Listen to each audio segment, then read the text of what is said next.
the wife filed for divorce in New York, and she's kind of unhinged, not emotionally all with it. The child.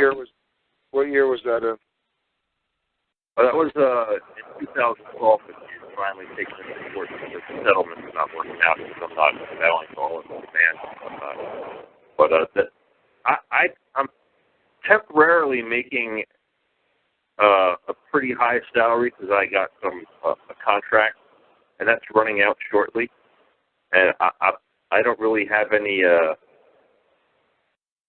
inclination, or I don't think I'll be able to maintain my income, and she wants to lock it in at that income. So I don't even know if I'm going to be bringing home the amount that my child support order is going to be in a year from now. And I don't understand why a bunch of narcissists in Albany can determine what my children need. And I want to provide for my children at my discretion based on their needs and my ability.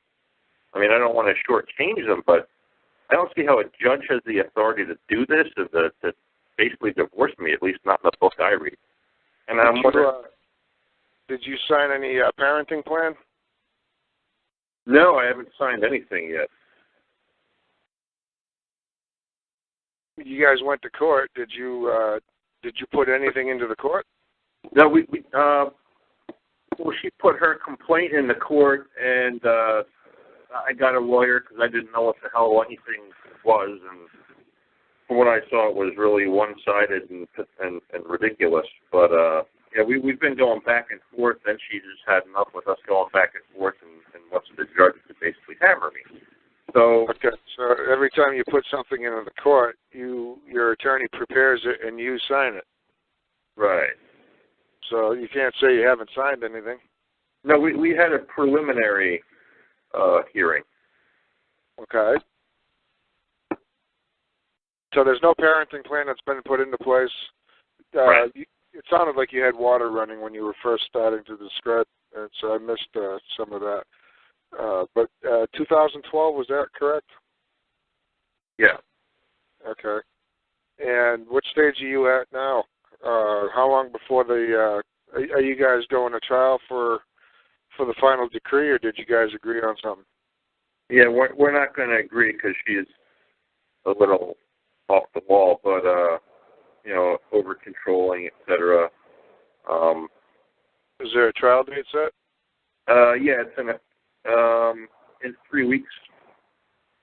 Ooh. But the thing is, I can't sign to pay something I don't know that I can pay. I can't do that. And everyone, it's okay. They're going to be your income and what every state has a different set of rules for how they figure income and child support. And some states, they figure, I know Massachusetts is one that goes until the children are out of school, and that can be up until the time they're 26 years old getting a PhD. Wow. And other states are only 18 years old, and that's it. The strings are cut. So, every state has its own thing, and it gets modified from time to time based on fluctuation in parenting time and in income that's coming in. But how long have you been listening to Karl? Just found him like maybe 3-4 weeks ago. Okay. So it'll take you a good 6 months to really get a grip on the kind of things that you can do in a divorce with this kind of information. But essentially, your question is, where do they get control? One of the biggest places they get control is in a parenting plan, and you're in there with an attorney, so obviously you're not in court standing on your own 2 feet as a man. And at this point, if you've got a lot of property to split up, no, not really. Not really. Too late to stand on my own and say, fire the attorney, because he's not helping me, I don't think. Larry, what do you recommend?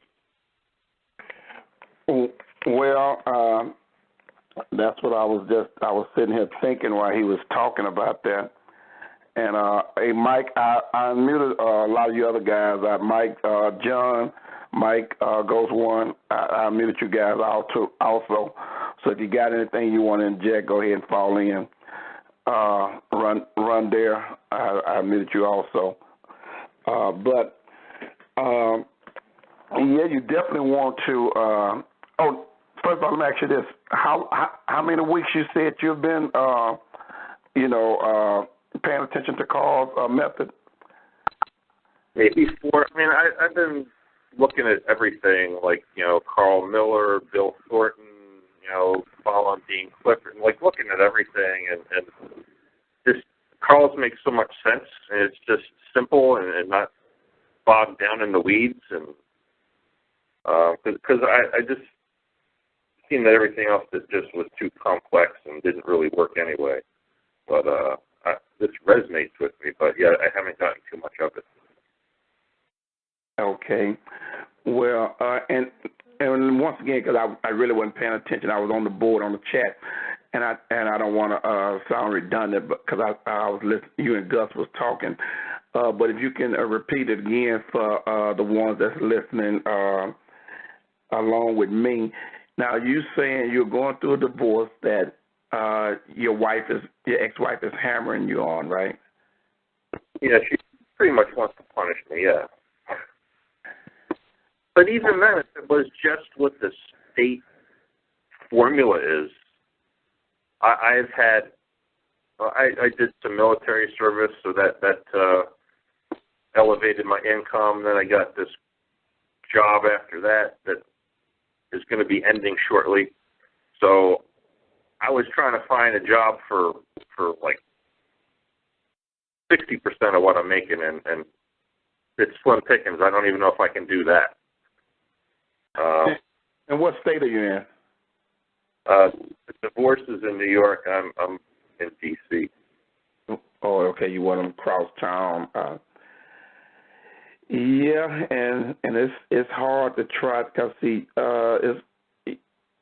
y'all both have a interest in your property, so that's going to be one of those things that it's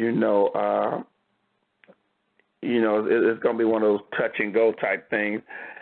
Yeah, let me get with Karl on that.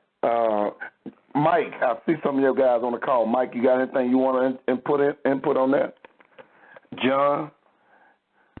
Yeah, I actually do, but you got to ask yourself a simple question, because I went through what I was told was the longest divorce in the history of my state, and I learned a lot going through that, a lot. But your first question you got to ask yourself is, do you want to fight? Because if you're going to fight, and then you're going to go against them, and once you go against them, they're going to castigate you. Like they're going to make you public enemy number one. And you can win. You can definitely win. They've never gotten a dime out of me. But the problem is it does consume you. It becomes like your second job. You've got to learn and you've got to implement. So it really comes down to, do you want to fight? I'll just give you an example. There's a few things that you can do. But one example that I've seen work more than twice, I didn't use this particular technique myself until late in the game. I had already beaten them, but I did this as kind of an afterthought. But it really would have, I believe it would have worked without me doing everything else I had done, which is you just ask her in writing to give you a lump sum settlement estimate. So let's say she comes back to you and says, I'll take $203,500 and goodbye. You don't have to make any payments to me. You say, okay, that's great. And then you just put a bond in the case for the $203,500. That's it. It's done. I mean, there's a little more to it than that, but that's what you would have. That's what you would do. And they have to accept the bond. So there's other techniques, there's other tactics that I've seen actually work, but you got to be able to back it up. You got to be able to stand behind it. Like Kyle's always saying, it's not just about the knowledge. It's about your character as a man. Are you willing to stand behind it? Yeah, I don't want to get out of anything. I mean, I want to be. Oh, wait a minute. Let me intercept you. And I'm sorry. I don't mean to be rude because I don't want you to get out of anything either. Right. It's not about that. It's about putting the control over your life and your children's life in the hands of somebody who's irrational. Right. Right. So money is one very powerful way of maintaining control over your life. If you end up living in a rooming house because you're paying, 90% of your after-tax income to somebody else, you're not going to have a lot of control. Nor can I visit my kids, exactly. So that's my point. I'm not trying to help anybody get out of doing anything that's fair and right. Okay. It's about control. It's about maintaining a reasonable level of control. And the poorer you are, the less control you're going to have. I know too many guys. I have a friend who's a doctor. He's an anesthesiologist. Makes $240,000 a year, which is kind of low for his profession. And when you compute the amount of money he's left with after taxes, and then he pays alimony, and then he pays child support, which is not tax deductible, he makes less money than another friend of mine that's making $30,000 a year. He lives a very frugal life. He drives an 8-year-old Toyota Celica. I mean, he should be living a pretty decent life. But by the time they're done with him, and I'm against that. I don't care. Even in his case, by the way, he was wrong. He made a mistake. He shouldn't have done what he did. But he repented. He was sorry. He tried to make things right. She wouldn't hear of it. Everybody's entitled to their level of forgiveness, I guess. But the bottom line was, he didn't even fight the court. He went and did things the normal way. He got an attorney. He tried to be fair and just, and he never came across as a belligerent person, and they still crucified him. Yeah. That's what I see. How old is your son? You say you had a son? Yeah, 11-year-old boy. Any other, is that the only one? 9-year-old girl. At common law, a girl stays with her mom till she's 14, and then after that you can get 50-50 custody, so you can get, some pretty fair amount of visitation, but the custody is going to be 50-50 after she's 14. The boy, on the other hand, what's that? Where is that written? It's in the Bible. That's just an opinion. Well, I just had this conversation with Karl this week, and I have not looked it up, but that's what Karl said. He says it's in the Bible, it's in Leviticus and Deuteronomy, and that a 5-year-old gets 50-50 custody. A 5-year-old boy can get, according to common law, can go 50-50 with the dad.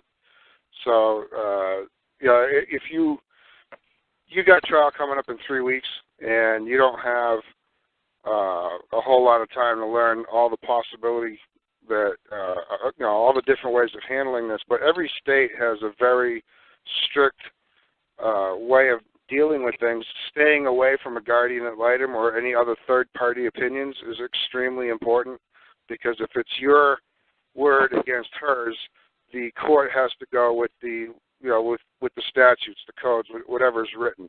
And that's a whole lot easier to reverse or to fix later on when you do get a grip on this, if there was no third party involved. Because once you get a guardian ad litem involved in the case, now you've got a third party you're dealing with, and it just becomes that much harder to untangle yourself. The thing about guardian ad litems and counselors and other things like that they try to get you sucked into, because you're there to support the entire family law industry, which includes counselors and therapists. If you're accused of certain things, then they're going to have therapy for the kid, therapy for you. Then there's going to be an impartial reunification counselor, and you get stuck holding the bag on all these payments. I know, because I went through it. And I haven't said that yet, but I'm expecting something. I wouldn't put it after it all. Well, what happens is when you get an attorney, and if you're accused of anything, it doesn't matter what it is. The attorney's going to say, well, we should get a guardian ad litem, because and this is how the game is played. One person accuses the other. They decide to get a guardian ad litem because that's the third party impartial witness on behalf of the children, and then it turns into a shitstorm. And you have no obligation to contract with another man or another woman, period. So the court cannot order you to pay for anybody else to do any work. They can't order you to let somebody interfere with your life. So these are the kinds of things you're going to want to look into as time goes on. But for now, just know that the statutes are very clear for each state, and until you've got a better handle on things, with only 2 weeks behind you, listening to Karl stuff and 3 weeks before the trial, just learn as much as you can and keep a real good eye on your attorney. But don't sign any parenting plan. Let the court decide, how the visitation time is going to be sorted out, and tell them that you just want them to do it according to statute, and just live with it until you get a better idea of what to do next. Gus is absolutely right about letting all the statutory actors get involved, because they'll make you jump through so many hoops. So everybody will have their hand in your wallet, and everybody's going to be pushing you around. What I recommend is come up with an agreement. I get it that the ex is probably difficult to deal with, but I would try like hell to settle in private with her. Exactly. That happens. And another thing is you can, when you're deciding how much child support you're going to pay, you can also make a note that you expect that your income is going to change and that your amount that you pay will have to be adjusted at that time. But I would make sure that's in writing, that you're expecting a change in income. And like you said, too, if you can get her, and especially, get her to put anything in writing as far as, what she would agree to accept and everything else. And like he just said, if you can get it in the private and get her to do it, because that's your better shot at, going around your lawyers, if you can get her to write it in the private, what she'd be willing to accept as far as payments that's reasonable, reasonable amount that you can afford to pay. Well, then I think you'll be in a lot better shape. Well, she won't accept anything less than what the state determines that she's legally able to get from me. But like if I were to do the lump sum thing, a bond would give me the ability to pay what I was able, basically. Mike, on the bond thing, what were you telling him? I don't know anything about the bond. You'll have to ask John about that. But another question, though, is does she have a job? Yes. Because her income they'll tell you that it doesn't matter, but her income should be taken into account. Mm-hmm. If her income is close to yours, and I don't know if it's the same where you are, but here in Ontario, if you have your access to your kids no less than 40% of the time, then your payment should be adjusted so it's less than the child support table guidelines. Yeah, the problem is I'm not near there right now. Is there anyone in the family that could arbitrate an agreement between you and her out of court?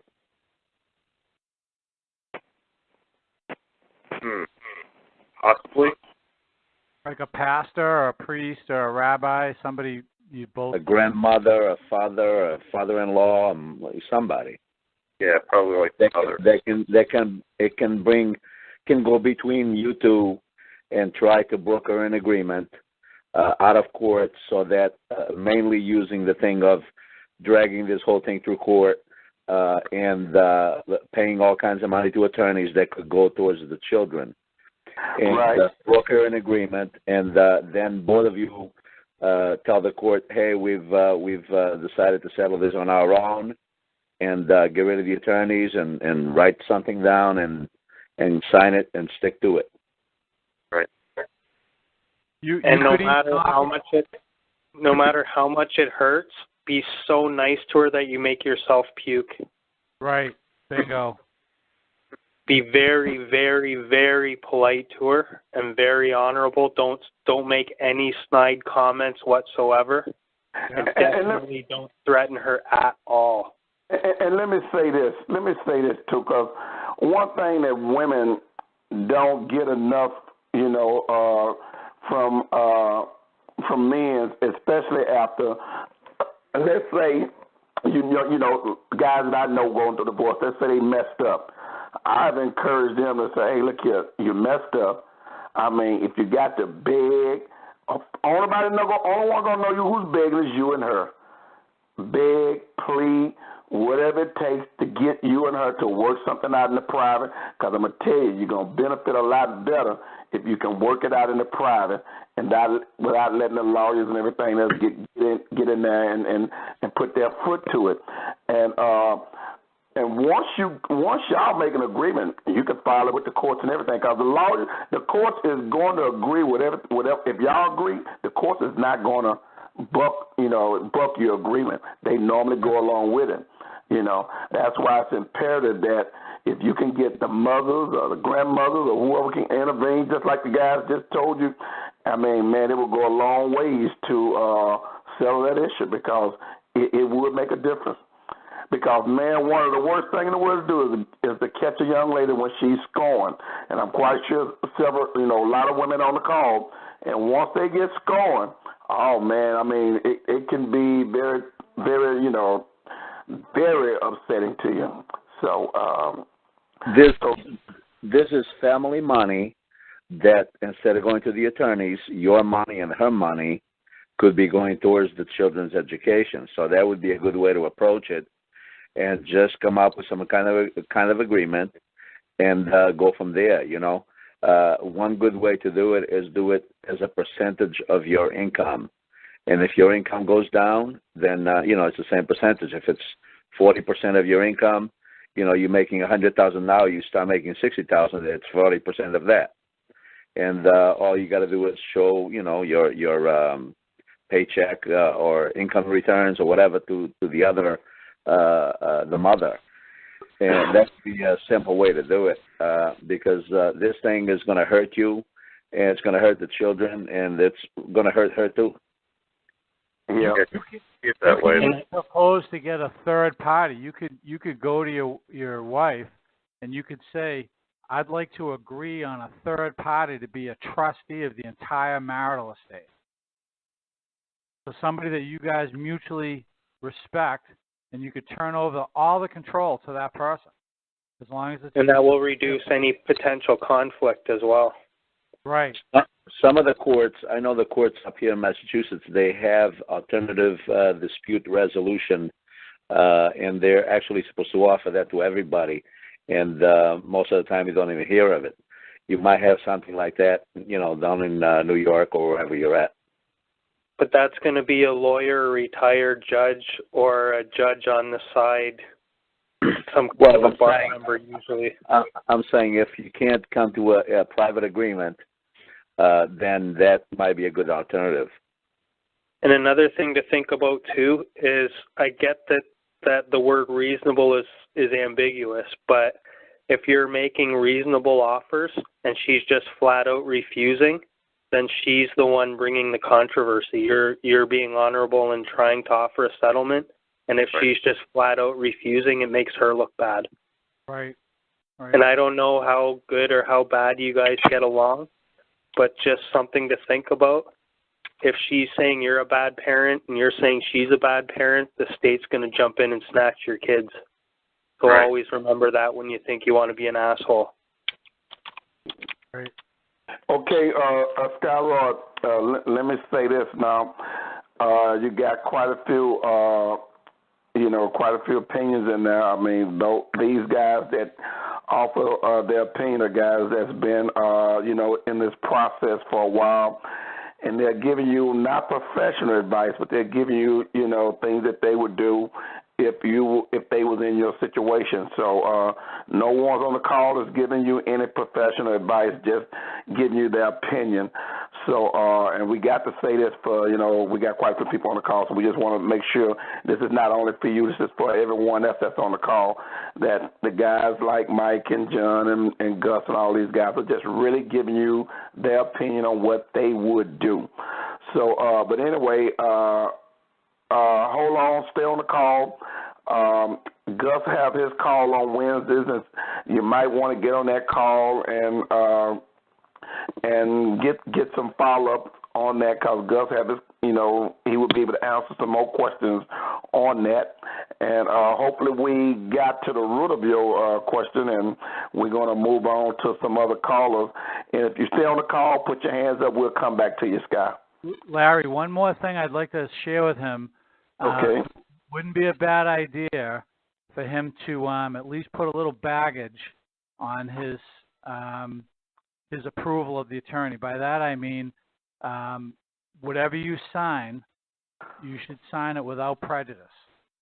And with your attorney, you had to have signed a contract with him, otherwise he wouldn't engage you. Right. I would get that contract rewritten so that he agrees that at all times he's protecting your rights as a man.